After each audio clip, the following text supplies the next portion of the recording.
હાલો મિત્રો, નમસ્કાર, જય માતાજી. કેમ ચાલે છે મિત્રો? મજામાં ને? એકદમ મજામાં રહેવું પાછું. આજે મિત્રો વાત કરવાની છે આપણે હીરાની. તો સ્પેશિયલ હીરામાં એને જો હું ને મારો મિત્ર બે કામે બેઠા છીએ.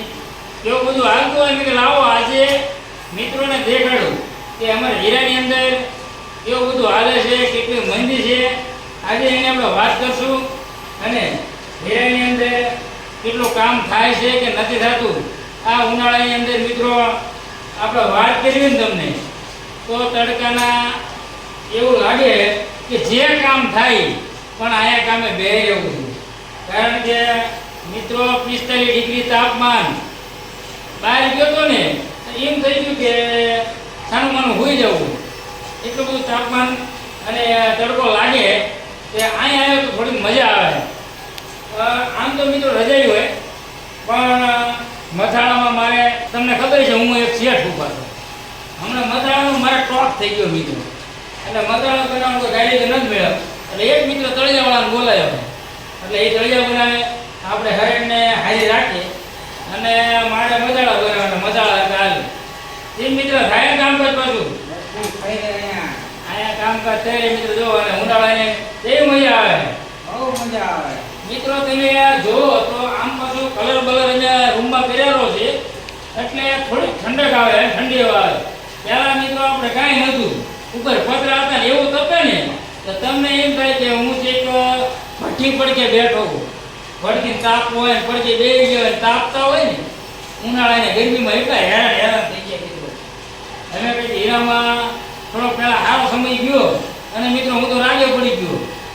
એટલે મકાન સારું થઈ ગયું, કાકાનું મારું સારું થઈ ગયું. પણ મહિને પછી એ બેઠી છે ને પાછું ક્યાં આવે મિત્રો. એટલે મેં આજે મિત્રોને દેખાડશું કે હીરાની અંદર કેવું હાલતું હોય છે. અને તમે બધા અમુક દાણીએ જતા હોય એ વિચાર કરતા હોય કે હીરામાં કેવું હોય છે. પણ મિત્રો હીરામાં મંદી હોય જોવા જઈએ. આ હું હીરા કરું છું મિત્રો, રોજ 2-3 હજારનું કામ કરતો હતો અને અત્યારે 2 હજાર રાજી થઈ ગયું. હાજર મિત્રો? હા મિત્રો. એટલે જો આ મિત્ર બોલાય મેં 2 જણા જો હીરા દેવી અને આખાની અંદર કેવો સામાન હોય, હીરાની અંદર શું બધું હોય તમે જો.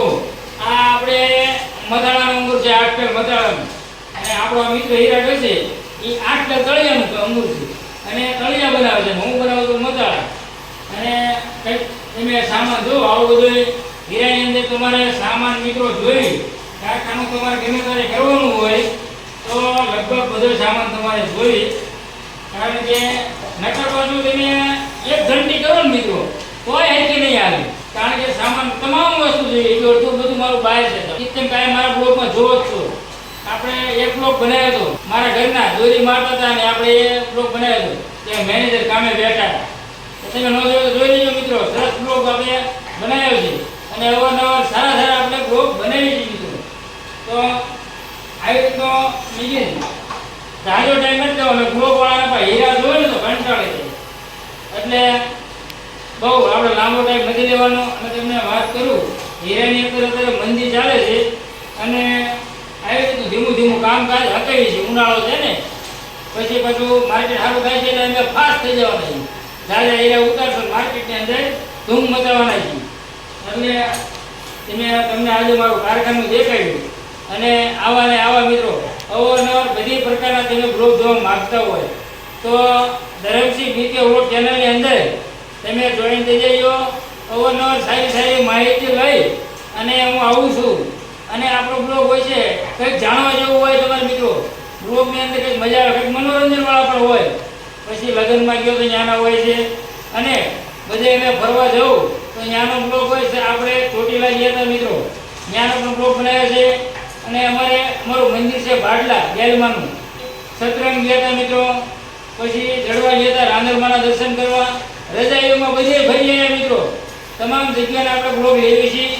તો તમારે સારા બ્લોગ જોવા હોય તો તમે જે ચેનલ સબસ્ક્રાઈબ કરવાનું હોય ને સબસ્ક્રાઈબ કરી વાળજો. એટલે તમને બધા મારા બ્લોગ મળી જાય તરત જ તે. અને બધા બ્લોગની અંદર તમે લાઈક કરજો મિત્રો.